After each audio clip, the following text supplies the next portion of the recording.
Welcome to another episode of Performance Cafe. And I'm hoping that you're having a great week so far. My Tuesday has not been too bad, but it does kind of feel as if we're barreling towards Christmas at the rate of knots.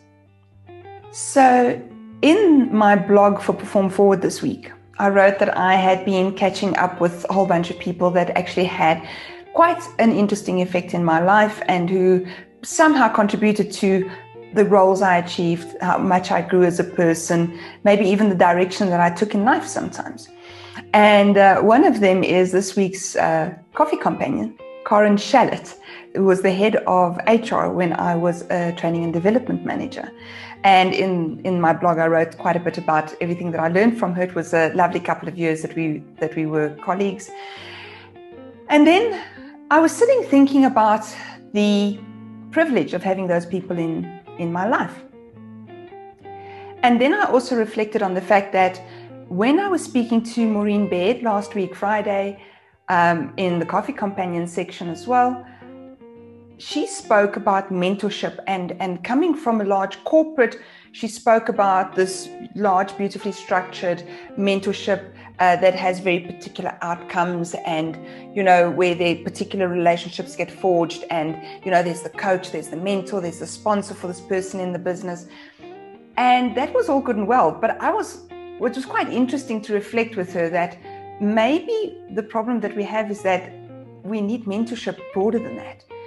Because a lot of times to be chosen for such a formal program means that you've already achieved quite a lot. And the problem is with having achieved a lot is very often that the prerequisite for that is that you must have had a lot available to you. Maybe you were able to finish school, go to university. Maybe you were in a position where you were offered holiday work by a large corporate that really helped promote you into that position of visibility, gave you that understanding of how things work in businesses.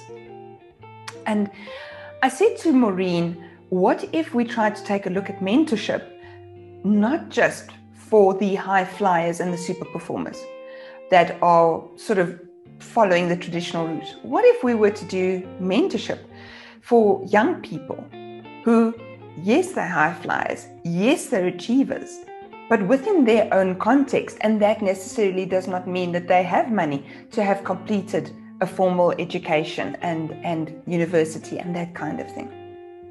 And we bandied the thought around, right?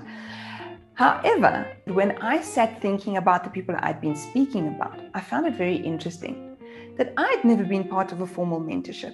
And yet, I could give you tons of names of people who have mentored me. And I think that's the other sort of perspective to take on this, is that we learn from life and we choose to learn from life. And let's make ourselves available for that.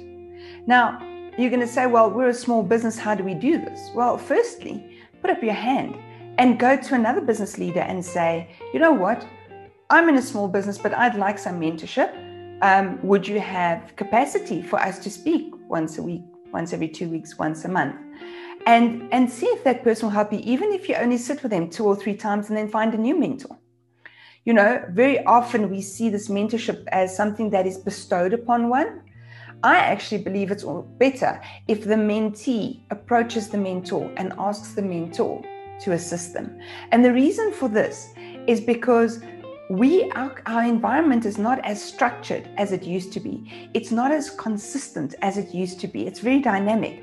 And I think it's much better for young individuals or young professionals to go out and find someone that they believe is a role model, someone who they believe they would like to emulate or learn from, and then take that and make their own.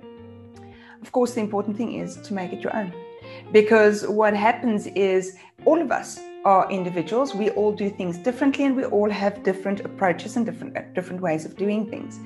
And so for me, the ideal is mentorship is not just molding yourself to someone who is there. It is about learning from that person and then taking this and shape into a you-formed mold so that you take the best of yourself and the best of your mentor and turn it to something that's truly magnificent.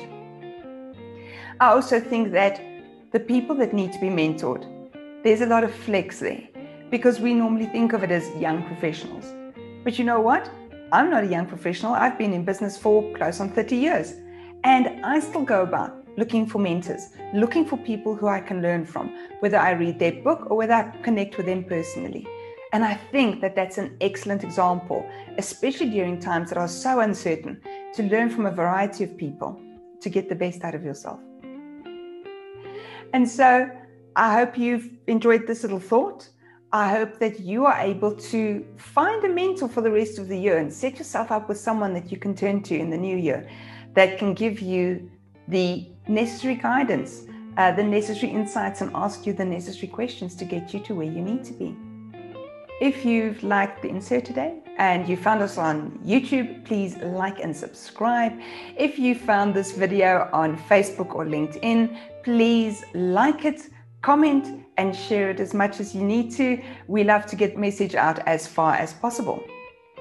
And then I have to bid you a fond farewell, and I look forward to seeing you on Friday, where you, I, and I believe it's Karen Shallett will be speaking about all things blended learning.